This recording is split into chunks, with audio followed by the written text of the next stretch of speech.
நாட்டின் மேல அக்கறை உள்ள மக்கள் மட்டும் இந்த காணொளிய பாருங்க. என்னன்னு கேட்டீங்கன்னாக்கா, இந்த அவசர அவசரமா அதாவது எதையோ என்டர்டெயின்மென்ட்க்கு பார்க்குறவங்க ஸ்கிப் பண்ணிட்டு போயின்னே இருந்துருங்க.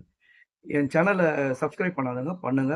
அதனால பல பேருக்கு விஷயங்கள் போய் சேரும். இப்போ தேர்தல் நடந்தது. தேர்தல்ல வந்துட்டு நடிகன் விஜய் முன்னெடுத்த 3 விஷயங்கள் என்னன்னு கேட்டீங்கன்னாக்கா, பெண்களுக்கு பாதுகாப்பு இல்ல. இன்னொன்னு வந்து போதை கலாச்சாரம் அதிகமாயிடுச்சு.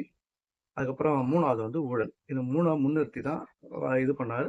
அதுவும் இல்லாம வந்துட்டு சின்ன சின்ன குழந்தைங்களெல்லாம் நஞ்ச விதைச்சு, இந்த மாரி அதுவும் இல்லாம தேர்தலுக்கு முன்னாடியே காங்கிரஸ், அதுக்கப்புறமா விசிகாவோட ஆதவ அர்ஜுனா ஏற்கனவே டை அப் வச்சு, காங்கிரஸ் முதுகுல குத்தி பிரவீன் சக்கரவர்த்தி மூலியமா டை அப் வச்சுக்கிட்டாங்க.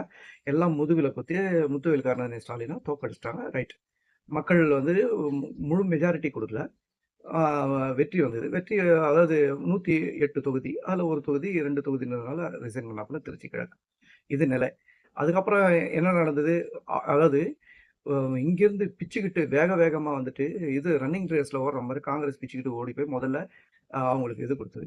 அதாவது கொஞ்சமாவது அரசியல் அறிவு இருந்திருந்த நடிகர் விஜய்க்கு, முதல்ல ஆளுநர்ட்ட சிங்கிள் மெஜாரிட்டி லெட்டர் குடுத்திருந்தா, உடனே ஆளுநர் கூப்ட்டுருப்பாரு.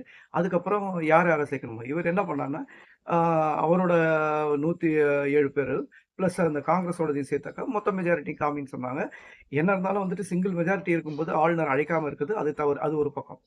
இப்ப இப்படி நடக்கும்போது ஆளுநர்ட்ட நடையா நடக்கிறார். உடனே என்னன்னு கேட்டீங்கன்னாக்கா, கூட்டணி கட்சிகள் என்னன்னா, பிஜேபியினோட அயோக்கியத்தனங்கள் தான் நம்ம தான் டெய்லி பார்த்துட்டு இருக்கோமே.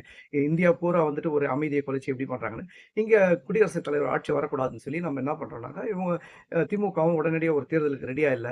மக்கள் குடுத்த தீர்ப்ப நம்ம ஏத்துக்கணும்னு சொல்லிட்டு, இவங்க இவங்க வந்துட்டு இது இந்தியன் யூனியன் முஸ்லீம் லீக் பிளஸ் அப்புறம் இன்னொரு கட்சி அந்த அ பேசுறாங்க. 2 கம்யூனிஸ்ட் இது முஸ்லீம் லீக். பேசும்போது உடனே ஆதரவு குடுக்குறது, இங்க வந்து பேசி அவங்க பர்மிஷன் வாங்குன மாரி தான் வந்தாங்க. ஆனா அவங்க இவரு என்ன சொல்ட்டாருன்னா, முத்துவேல் கருணாநிதி ஸ்டைல்ல அது உங்க கட்சி. உங்களுக்கு தனிப்பட்ட முறையில நீங்க எப்படி வேணா பண்ணிக்கலாம்னு சொன்ன மாரி சொன்னது.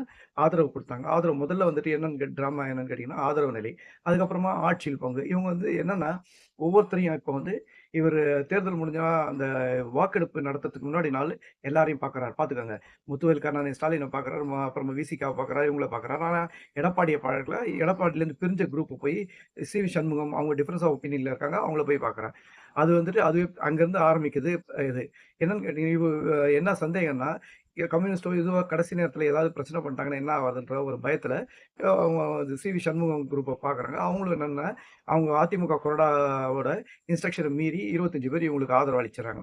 அப்போத்துலேருந்து இந்த குதிரை பேரத்துக்கான அதுக்கு முன்னாடியே அ இவர் வந்து முத்துவேல் கருணாநிதி ஸ்டாலின்லேருந்து அப்புறமா இவங்க எல்லாரையும் பார்த்ததே வந்து ஒரு டிராமா.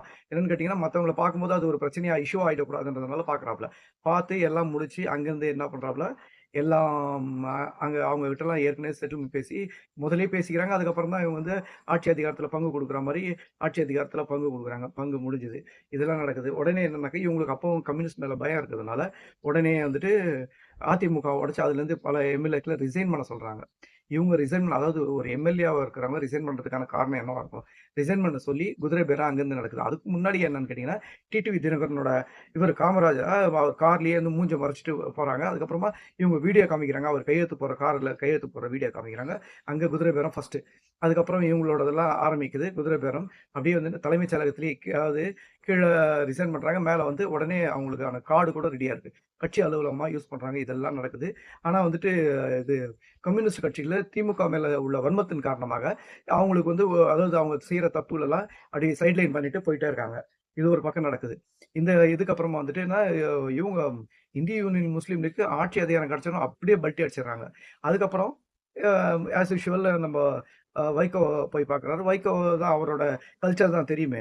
எங்க ஆட்சி அதிகாரம் இருக்கோ, அங்க அவர் போய் மிங்கில் ஆயிடுவாரு. அது அவர் பக்கம். அவரோட விஷயங்கள்லாம் பேசி டைம் வேஸ்ட் பண்ணுவாங்க. இப்படி முடியுது. இப்படி வந்துட்டு எப்படின்னா, வைகோ எதுக்குன்னா, வைகோ எந்த விதத்திலயும் சப்போர்ட்டுக்காக இல்ல. அது எப்படின்னா, திமுக மேல அந்த சேர வாரி போடணுமே, அதுக்கு வந்துட்டு இவர் சரியான ஆள். ஏன்னு கேட்டீங்கன்னா, எங்க போனாலும் அந்த கைக்கூலி மாதிரி வந்துட்டு, அந்த கூலிப்படம் மாதிரி அவர் செயல்படுவாரு. அவரோட நேச்சர் அந்த மாரி. அதனால வந்துட்டு